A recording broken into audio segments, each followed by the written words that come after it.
Hello and welcome to the LLG Grapevine podcast. You're listening to Helen Bennett, LLG's Executive Director of Policy and Governance, and Dennis Hall, LLG Bulletin Editor. Hello, everyone. Now, well done to all of you who helped with the elections last week. Huge effort, which isn't always appreciated and certainly not understood by many in terms of the process. But well done indeed. And well, at my last count, I believe we had 41 authorities in no overall control. And of course, lots of changes everyone will have seen to administration and lots of new councillors to induct. So good luck with all of that. AMO members will have received a post-election guidance document on Friday, together with a very helpful checklist, actually, which was produced in association with Anthony Collins, Claire Ward there, to help you moving forward. So thanks to Anthony Collins, and we hope you find that useful. Now, Dennis, let's get on with the podcast. So much happening. Where are we going first? Yes, indeed. And we begin with some very important new legislation. Members may already know about this, but the English Devolution and Community Empowerment Bill has now received royal assent, paving the way for the introduction of strategic authorities across England, new powers for mayoral combined authorities, and national standards for taxi drivers. The Act includes measures that will give mayoral combined authorities further devolved powers over transport, planning, housing, and economic regeneration. Yeah, and it also establishes what's called local scrutiny committees for mayoral authorities, which will provide scrutiny of local public spending and decision making. Now, further measures relating to mayors, including mandating mayoral strategic authorities to develop local growth plans, aligning regional economic strategies with national policy. A new bespoke duty for mayors and strategic authorities will also be introduced to ensure they formally consider local health improvement and health inequalities when making policy decisions. Mayors will be able to intervene as well in planning applications of potential strategic importance, make mayoral development orders, and charge a mayoral community infrastructure levy on developers for the very first time. In addition, the Act will establish the Local Audit Office, which the government says will help manage council finances, ensuring auditing is carried out more efficiently and transparently. I mean, something has to happen there, doesn't it? Because there's been, dreadful delays. Now, on taxis, the legislation introduces new national standards for taxi drivers, allowing enforcement officers to actually suspend licenses issued by other local authorities. That's always been a gap where a driver is operating outside their licensed area. And the Act, meanwhile, introduces new powers for local transport authorities to enforce against dangerous pavement parking, including through fixed penalty notices.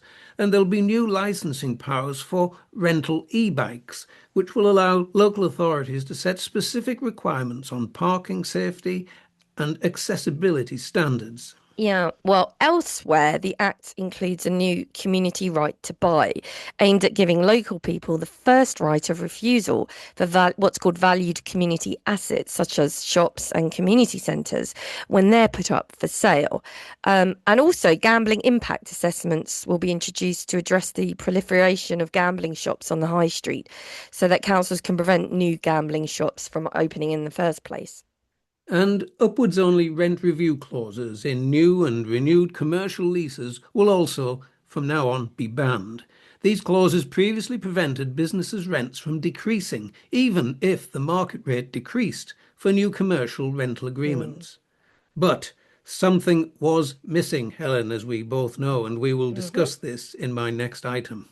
Yeah, let's pick that up then. But until that item, there is some breaking news. Now, it's not actually in the bulletin. It will feature this Friday in the next edition. But it's important, which is why I'm featuring it here, because this is the long campaigned for announcement by the government last week that as from the 29th of June this year, local authorities will not be required to publish an elected or co-opted member's home address in local authority registers of interest. Now, LLG have long campaigned for this provision, as have the LGA and others. Listeners might remember it was a recommendation of the Committee on Standard in Public Life's Ethical Review back in 2018. and the government originally agreed to make the change not long after they took office. Indeed, it was Angela Rayner who announced it at the LGA conference. But it's taken a little longer to reach these statute books, a couple of years, in fact. However, that moment has now come. Yeah, and the ministry has said that attracting high quality elected officials depends on making public office safe for prospective candidates, and that's something we've talked about a lot. And Mm. the LGA's done a lot of work on in relation to the difficulties faced by those standing for office, especially women and disabled people. Mm. Now, under Section 32, and that's the Sensitive Interests of the Localism Act 2011, authorities can only currently remove members' home addresses from published lists where they've considered that there was a risk of violence or intimidation. Yes. However, the new Section 32A of the Localism Act 2011, as inserted by Section 65 of the new English Devolution and Community Empowerment Act of 2026, now makes it clear that a member's home address should not be disclosed on the authority's public register of interests unless the member has requested otherwise. Yeah. Now, to aid transparency, public registers of interest will still state that a member has an interest, the address of which, of course, will be withheld under Section 32A, as you've outlined, Dennis. The exact address details are still going to be declared to the monitoring officer. That's still going to have to happen. And they will be available internally to authorities, so that will continue to prevent conflicts of interest. If a councillor or mayor consider that the detail of any other interests, including a second address, could lead to violence or intimidation in relation to them or their family, they will still be able to apply to their monitoring officer to have these classed as sensitive interests, whose details must not be made public. Yeah, so amendments to the Register of Member Contact Details that must be maintained under section 100G of the Local Government Act 1972 make clear that the register made available for public inspection must no longer include home addresses. Now, so that's really good news, I think, all round for the Yes. sector. Dennis, let us return to the question you asked in item 1 of the Grapevine today, which is what's missing? Well, of course, it's what's missing is the provision for remote council meetings, Mm. of course. And a group of local government organisations, including lawyers in local government, has renewed a call for the government to prioritise legislation to enable remote council meetings.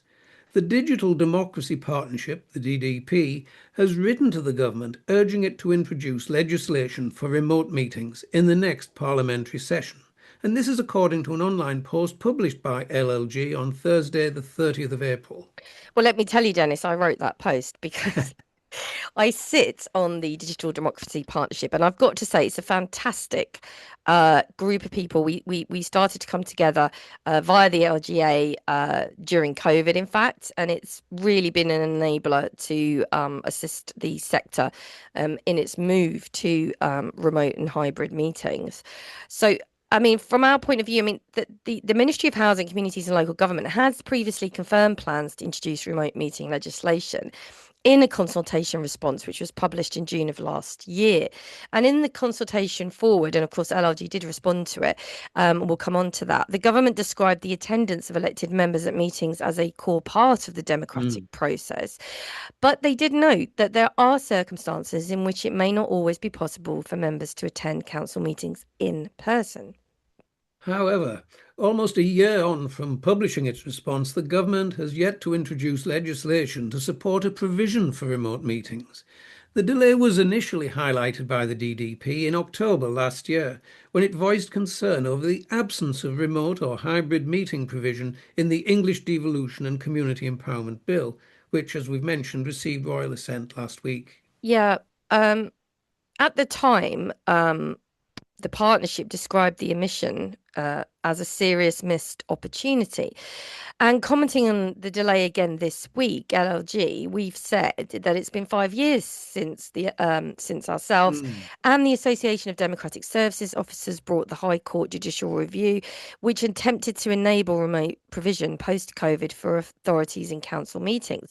That ultimately wasn't successful on the statutory interpretation, but it did galvanise the whole debate around the need for it and push that forward. Now the partnership have written to the government, as I've said, to highlight the need to take the opportunity of the next parliamentary session to, in fact, prioritise legislation on remote attendance at council meetings, as well as, I have to say, reform the councillor standards regime. Well, Helen, it's all eyes now firmly on the King's Speech, which Yeah. is scheduled to take place on the 13th of May, and that's this Wednesday. Now, I should mention the DDP comprises of not just LLG, but the Society of Local Council Clerks, the Centre for Governance and Scrutiny, the the Association of Democratic Services Officers, the Association of Monitoring Officers, of course, the National Association of Local Councils, and the Society for Innovation, Technology and Modernisation. That's right. And it also includes NALC, the National Ah, Association of yes. Local Councils as well, who and that makes us, and the Centre for Governance and Scrutiny. Oh, you've said that. So Yep. that makes us quite a force to be reckoned with, actually, Formidable, I would say. collectively. Yeah, yeah. And we always have a very excellent LGA representative sitting there as well. So very coordinated, joined up, in a great place for information sharing.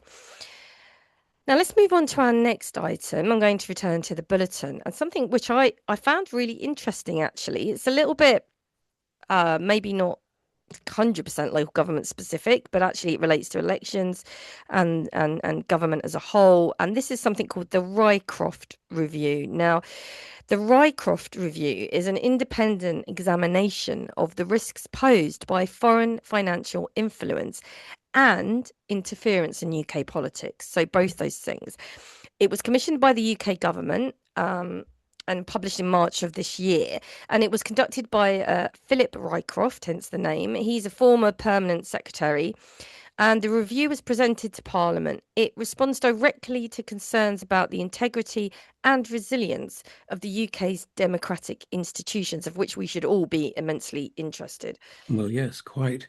Now, the review was commissioned against a backdrop of heightened geopolitical tension, increasing digital connectivity, and growing public concern about political funding and online misinformation. Its stated purpose is not to provide a comprehensive account of the electoral system, but rather to assess the specific vulnerabilities arising from foreign money and influence, and to recommend proportionate and practical reforms to mitigate those risks. Yeah, it does, because the report also makes clear that the UK does not currently face a crisis of democratic legitimacy, which is great to read. That elections continue to command broad acceptance, multiple political parties operate competitively, and trust in the mechanics of the electoral system remains, it says, relatively high. And I think that's right.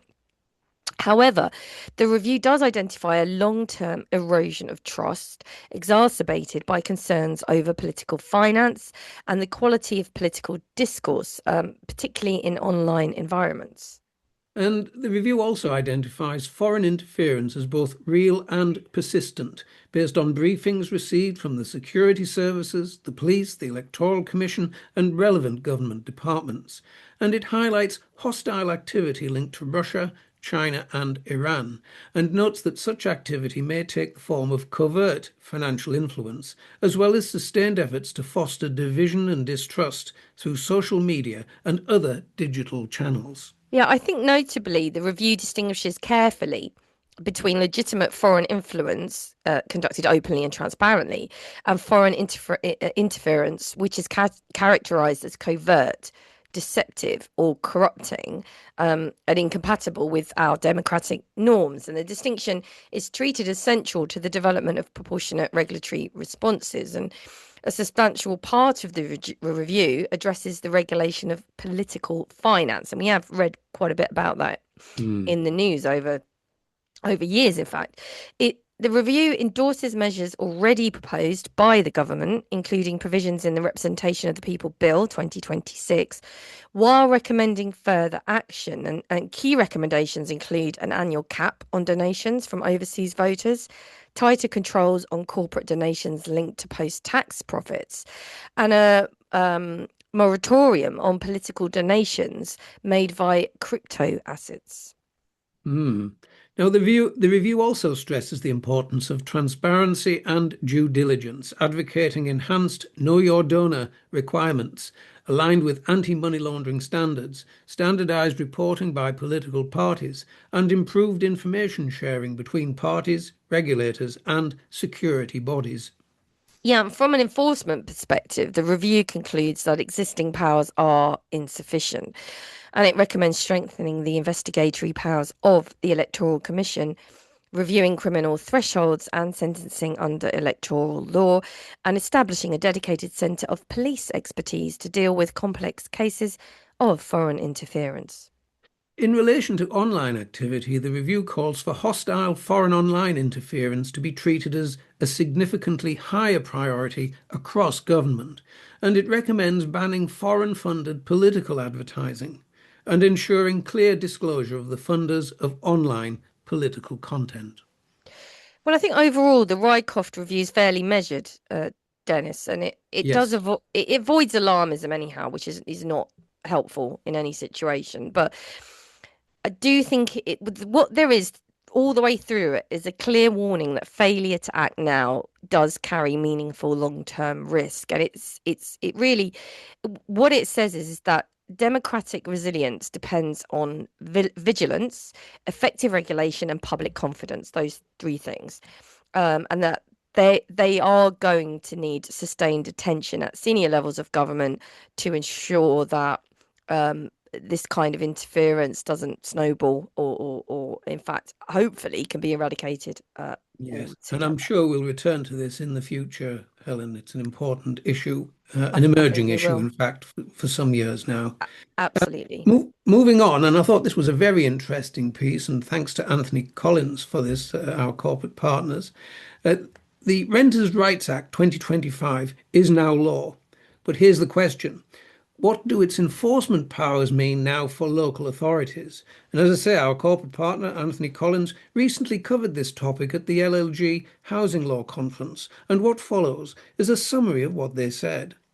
A clear objective of the new Act is to strengthen local authorities' enforcement powers, and the guide accompanying the Act states the reforms will be underpinned by an effective, consistent, and proportionate enforcement framework. Yes, so the new enforcement powers under the Act are set out in Part 4 of the Act.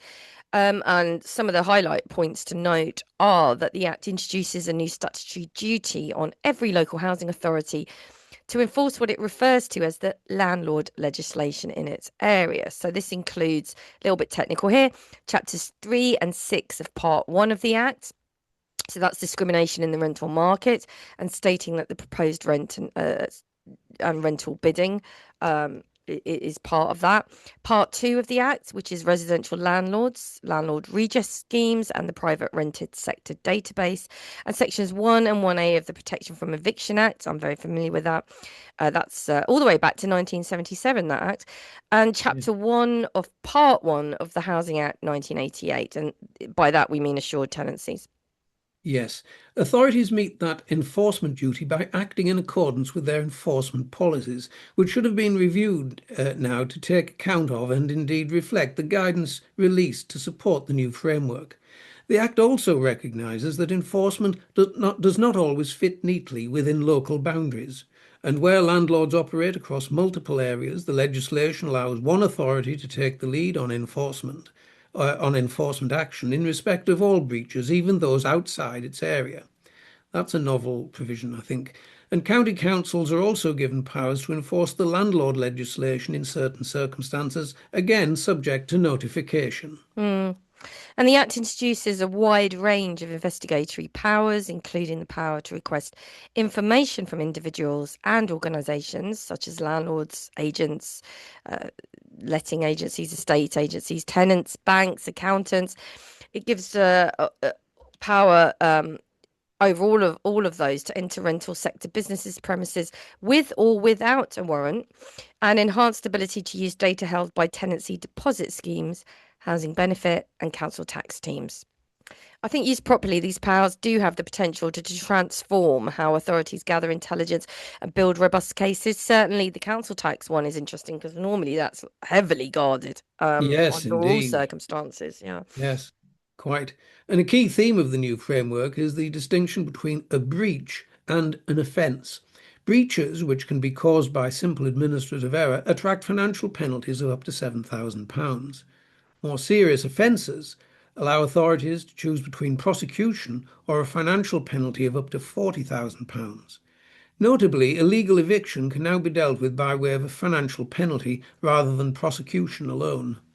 So the guidance is clear that authorities are not required to pursue informal routes to achieve compliance before taking enforcement action. That's interesting. Deterrence and preventing reoffending are the central aims. Now, enforcing authorities will need to ensure that they are ready and have taken action to update policies and procedures, train staff, and plan how teams within authorities and different authorities will work together. And it's important to note that with these increased powers, there is likely to be more pressure for local authorities to be seen to take enforcement action. The powers under the Act are being well publicised so that residents are going to know what to expect from their local authority, as well as what to expect from their landlord. Can I say again, Helen, we express our thanks here and now to the team at Anthony Collins for their work on this important new topic. Yeah. And here's a question for members. Are you preparing for the new Act? Share with us what you're doing on the LLG forum page. Yeah.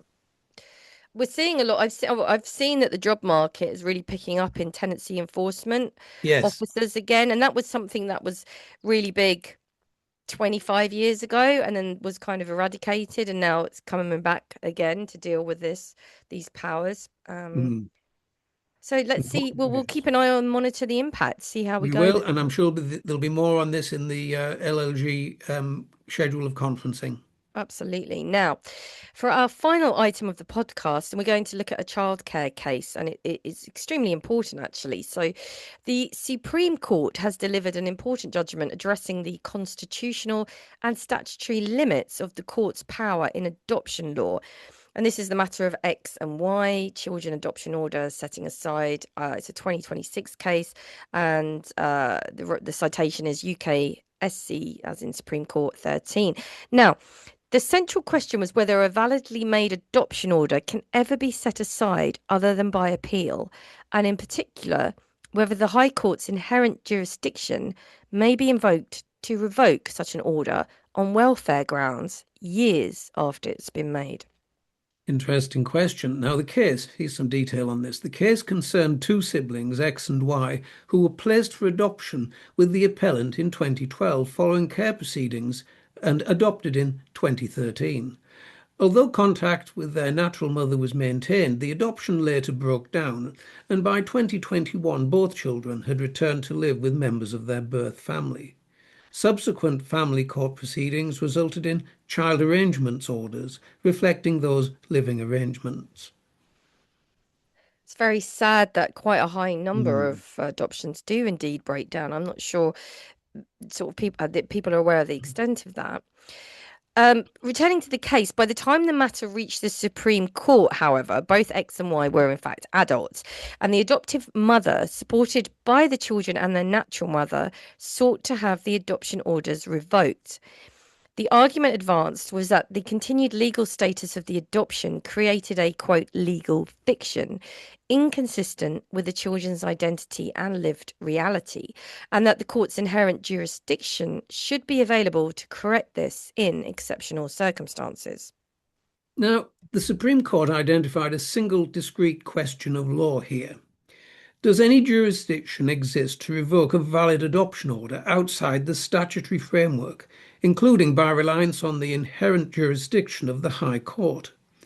Although the appeal was ultimately academic, because inherent jurisdiction cannot be exercised in relation to adults, the court considered that determining this issue was in the public interest, given the likelihood of similar issues arising in future cases.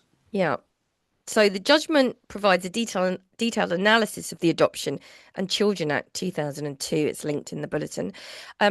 The court emphasised that adoption is a wholly statutory construct and that Parliament has deliberately designed adoption orders to be final and irrevocable, save in very narrowly defined circumstances. And once made, an adoption order permanently extinguishes the parental responsibility of the birth parents and confers full legal parenthood on the adopter, who is, by consequence, thereafter treated in law as if the child were born to them. Now, the court contrasted adoption with other child law orders, such as placement orders and special guardianship orders, which are expressly capable of variation or discharge upon a change of circumstances.